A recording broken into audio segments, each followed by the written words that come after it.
Hello दोस्तों, नमस्कार दोस्तों। आप सभी का स्वागत है आपके अपने YouTube channel target government post में। लेटेस्ट अपडेट के लिए आप सभी लोग जुड़ सकते हैं।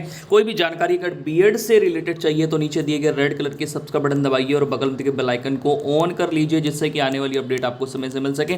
और कॉमेंट करके भी आप पूछ सकते हैं बीएड के बारे में अगर आपको कोई जानकारी चाहिए। 2022 में बीएड करने जा रहे सभी विद्यार्थियों के लिए आवश्यक सूचना है। बहुत सारी कॉमेंट्स आ रही थी और बहुत सारे क्वेश्चंस थे आपके। पहले क्वेश्चंस देख लेते हैं क्या थे भाई। काउंसलिंग कब से स्टार्ट होगी, सेमेस्टर वाइज आपके पेपर होते हैं या ईयरली, मतलब बीएड जो है ये सेमेस्टर वाइज चलता है या ईयरली पेपर होते हैं। जैसे कि पहले की बात करें तो बीएड जो आपका था वो ईयरली एग्जाम होते थे, यानी साल में 2 बार परीक्षाएं होती थी।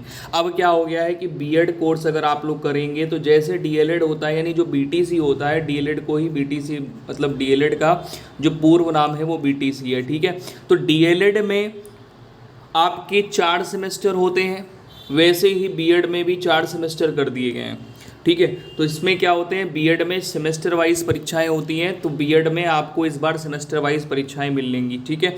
दूसरी बात ये कि फ्री सीट में आपका एडमिशन हो पाएगा या नहीं। तो दोस्तों फ्री सीट खत्म कर दी गई, क्योंकि सभी को अगर एडमिशन चाहिए, वो चाहे प्राइवेट हो या फिर गवर्नमेंट सीट हो, वो चाहे गवर्नमेंट सीट हो या फिर प्राइवेट सीट हो, आपको एडमिशन के लिए अगर प्राइवेट है तो फीस आपको 51,250 रुपये फ़ीस पे ऑनलाइन करनी ही पड़ेगी, ठीक है। और अगर गवर्नमेंट है तो गवर्नमेंट की फ़ीस अगर 7,000 है तो 7,000 आपको फ़ीस करनी ही पड़ेगी, ठीक है। पहले क्या था कि SC ST वाले, जो ST और SC वाले स्टूडेंट थे, उनके लिए फ्री सीट की सुविधा थी। अच्छा, स्कॉलरशिप कितनी आती है? अब ईयरली अगर परीक्षाएं होती तो आपकी स्कॉलरशिप एक बार में आ जाती है, यानी स्कॉलरशिप के साथ साथ आपकी फ़ीस रिफ़ंड होती है।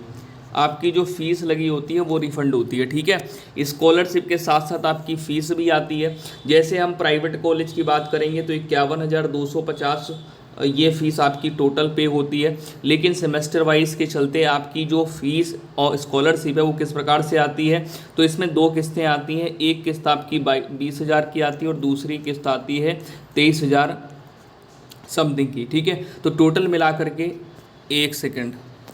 33,000, ठीक है। तो यहाँ पर आपका क्या हो जाता है, 53,000 प्लस हो जाता है, यानी आपकी फ़ीस यहाँ पर रिफ़ंड हो जाती है और साथ ही साथ आपका स्कॉलरशिप आ जाता है। अच्छा, स्कॉलरशिप की अगर बात करेंगे तो स्कॉलरशिप प्रॉपर जो स्कॉलरशिप होती है वो कितनी होती है, तो स्कॉलरशिप दोस्तों पहले जो है ना 4800 रुपये मिलती थी। 4800 रुपये फ़ीस, केवल फ़ीस को छोड़ करके स्कॉलरशिप की बात कर रहे हैं, फिर ये 5400 रुपये हो गई, ठीक है। तो ये आपकी क्या है, ये आपकी स्कॉलरशिप होती है। अब बात यहाँ पर आती है कि केवल SC और ST की ही इतनी, SC और ST की ही स्कॉलरशिप आती है इतनी। हाँ जी, केवल ST और SC की जो है ना पूरी 100% फ़ीस के साथ में जो है स्कॉलरशिप मिलती है, 100% फ़ीस और scholarship.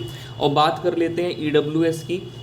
EWS OBC SC ST को छोड़ करके EWS हो गया, OBC हो गए, जनरल स्टूडेंट हो गए, इनकी जो है ये 70% आती है fees plus scholarship. Fees plus 70% scholarship आती है प्लस फ़ीस, फ़ीस 70% और स्कॉलरशिप आपकी पूरी आती है। अब बात यहाँ पर ये करते हैं कि बीएड और डीएलएड में आपने अगर बीएड को चुना है तो सही चुनाव किया है, क्योंकि बीएड के फ़ायदे, मतलब बीएड अगर आप कर ले रहे हैं तो आप जूनियर के साथ साथ जो प्राइमरी है, प्राइमरी, अपर प्राइमरी और जूनियर सबके लिए एलिजिबल होंगे। अगर आप डीएलएड करते हैं तो केवल आप प्राइमरी के लिए एलिजिबल होंगे, ठीक है। हालांकि इसमें आपको अवसर ज़्यादा मिलते हैं, अपॉर्चुनिटीज़ ज़्यादा मिलती हैं। और जब से सेमेस्टर वाइज परीक्षाएं हो गई हैं तो रिज़ल्ट में यहाँ पर बात की जाए, जो इनके रिज़ल्ट आते हैं, तो रिज़ल्ट अब जैसे पहले डीएलएड में रिज़ल्ट आते थे 80+ सभी के, मतलब लगभग जो है ना रिज़ल्ट बहुत अच्छा रहता था, 80, 82, 84, मतलब 80+ मैक्सिमम स्टूडेंट के रिज़ल्ट रहते थे, जिससे कि उनको मेरिट में अच्छा रिस्पांस मिलता था। वैसे ही बीएड में हो गया है, तो बीएड में सेमेस्टर वाइज जब से परीक्षाएं हो गई हैं तो रिज़ल्ट सभी के अच्छे बन रहे हैं, ठीक है।